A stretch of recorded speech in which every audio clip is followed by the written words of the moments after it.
Selamat datang kembali. Hari ini kita gali lebih dalam ya, bab 2 dari buku The Seven Sigma Mindset. Judulnya ini loh, menarik banget. Seberapa burung gerejakah Anda? Ini nyambung dari yang kemarin, soal analogi itu. Iya, analogi burung merpati yang kaku cara mikirnya sama burung gereja yang lincah, ya kan? Pas rebutan roti itu. Betul.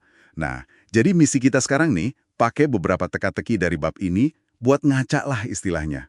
Ngaca seberapa sering sih kita ini kejebak mikir kayak merpati. Kaku gitu. Dan kapan kita bisa lebih lincah kayak gereja. Mari kita coba bongkar bareng-bareng. Oke? Bab ini enaknya nggak basa-basi, langsung aja ngasih latihan. Buat ngukur seberapa gereja sih cara kita mikir.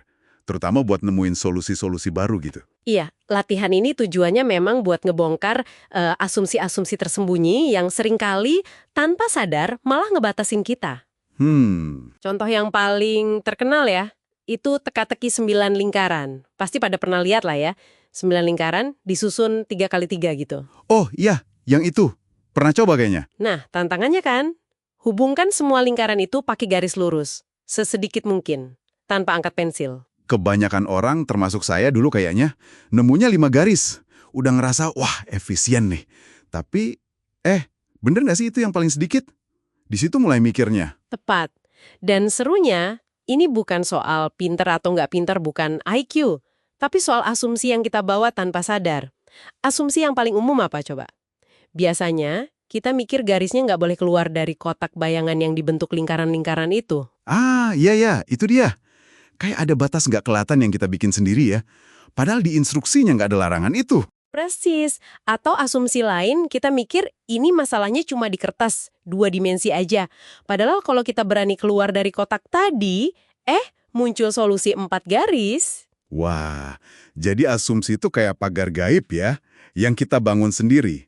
Di buku ini malah disebut ada solusi 3 garis, bahkan 1 garis. Kalau mikirnya lebih liar lagi. Betul. Misalnya mikir lingkarannya kan punya lebar, bukan titik doang. Atau kertasnya digulung gimana. Nah, itu nunjukin banget gimana pikiran kita bisa membatasi kemungkinan kalau nggak hati-hati. Itu dia yang namanya pikiran habitual ya. Otak kita otomatis aja gitu nerapin batasan dari pengalaman lama, padahal instruksinya nggak bilang gitu. Persis. Kayak udah ada template-nya gitu di kepala. Ada contoh lain kan di bab ini? Yang teka-teki 4 segitiga sama sisi, pakai batang korek api itu, harus sesedikit mungkin. Nah, yang ini juga sering banget ngejebak. Solusi yang umum ditemuin biasanya pakai 9 batang korek. Jadi 4 segitiga di bidang datar, gitu kan? Iya. Tapi, solusi paling efisiennya cuma butuh 6 batang. 6? Kok bisa?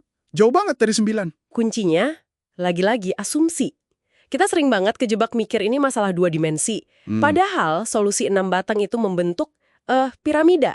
Bangun 3 dimensi. Oh, jadi naik ke atas gitu ya batangnya? Wah, nggak kepikiran kalau cuma lihat di kertas. Ada asumsi lain juga kan katanya? Ada. Kayak misalnya kita asumsi panjang sisi segitiganya harus pas 1 batang korek api. Padahal instruksinya kan cuma minta bikin 4 segitiga sama sisi pakai batang sesedikit mungkin. Nggak ada aturan panjang sisinya harus berapa. Oke. Jadi jelas banget ya, teka-teki ini intinya bukan tes IQ. Bukan buat ngukur siapa paling pinter. Sama sekali bukan. Tujuannya lebih ke diagnosis. Biar kita sadar sama pikiran habitual kita sendiri. Pola pikir otomatis yang oke buat rutinitas, tapi bisa jadi penghalang kalau kita butuh mikir kreatif. Jadi bukan cuma soal berpikir di luar kotak, tapi lebih ke menyadari, kotak ini sebenarnya ada nggak sih atau cuma ada di kepala gue aja, gitu ya? Nah, itu dia. Berpikir ala gereja tuh intinya ya kemampuan buat secara aktif nantang asumsi-asumsi itu. Asumsi yang nggak kelihatan. Kemampuan buat lihat melampaui batasan yang kita kira ada. Betul. Bertanya terus, ini beneran batasan atau cuma kebiasaan mikir aja? Terus melihat kemungkinan dalam 3 dimensi, bahkan saat masalahnya kelihatan datar. Merhatiin juga apa sih yang nggak disebutin di aturan? Dan punya rasa ingin tahu ya? Kayak anak kecil, berani main-main sama ide, nggak terlalu terikat sama cara yang biasanya. Itu penting banget, tanpa beban ego atau pengalaman masa lalu yang terlalu mengekang. Tapi, ada satu poin penting lagi yang ditekankan buku ini. Mungkin kita, Anda yang dengerin, bisa mecahin teka-teki ini gampang karena udah pernah lihat atau dengar. Iya, itu mungkin aja. Tapi tantangan sebenarnya kan menyadari kapan kita perlu pakai mode gereja ini dalam masalah sehari-hari. Pas gak ada yang nyuruh kita eksplisit, ayo pikir di luar kotak. Nah, itu dia poin krusialnya.